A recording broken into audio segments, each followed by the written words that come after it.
আসসালামু আলাইকুম, সবাই কেমন আছেন? আশা করি যে যেখানে আছেন সবাই অনেক ভালো আছেন, সুস্থ আছেন। আল্লাহর অশেষ রহমতে আমার পরিবারের সবাই ভালো আছেন। জানি তো দেশের যে পরিস্থিতি ভালো নেই, তবুও জিজ্ঞাসা করলাম। তো ফেসবুকে ঢুকলেই দেখা যায় নোয়াখালী আর ফেনীর অবস্থাই বেশি খারাপ। এগুলা দেখে ভালো লাগে না। কত বাড়ি ঘর বন্যায় ভেসে গেছে, কত মানুষ হাহাকার করে কান্না করতেছে। এইগুলা দেখে ভালো লাগে না, ভিডিও করতেও মন চায় না।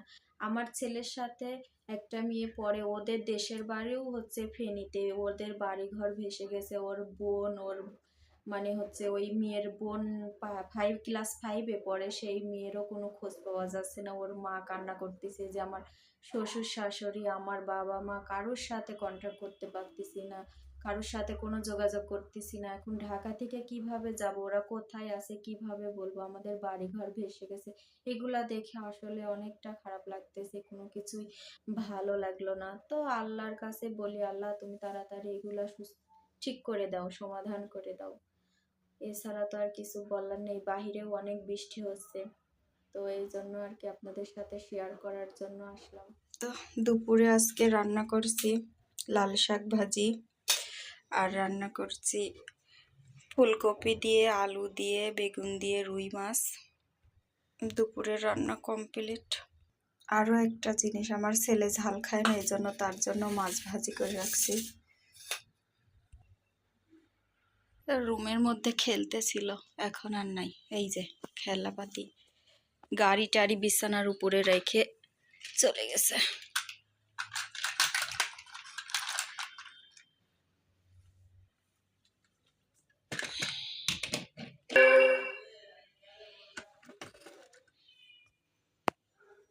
এইদিকে খেলার জিনিস লেয় আবার রাখে, এখন মনে হয় মনে নাই। যাই হোক, এইদিকে সে গোসল করা বাদ দিয়ে গ্যারেজের মধ্যে এসে বসে আছে। গোসল করবে না বাবু? বাবু ওটা গোসল করো, যাও, দুপুর হয়ে গেছে, তোর আব্বু খাইতে আসবে।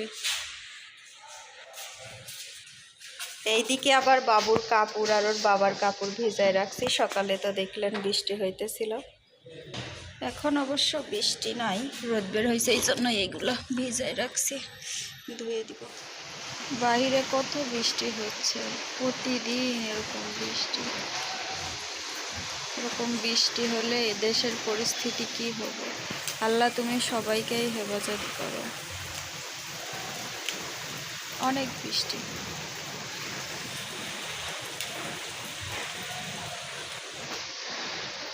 সকাল থেকেই বৃষ্টি শুরু হয়েছে।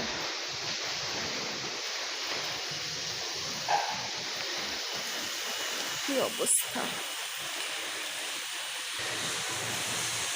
গ্রামে যখন থাকতাম এরকম বৃষ্টিতে অনেক ভালো লাগতো ভিজতে। আশায় থাকতাম কখন দুপুরে বৃষ্টি হবে, গোসল করব বৃষ্টিতে। কিন্তু এখন শহরে থেকে দেখা যায় বৃষ্টিই নেই। কিন্তু আজ কয়েকদিন যাবত অনেক বৃষ্টি, কিন্তু বৃষ্টিতে ভিজে গোসল করতে পারি না। দুঃখ, আফসোস। বৃষ্টি হচ্ছে, যে বাইরের অবস্থা অতটা ভালো নাই, মেঘলা মেঘলা, রোদ নাই। তবুও বাইরেই কাপড় মেলি আমি।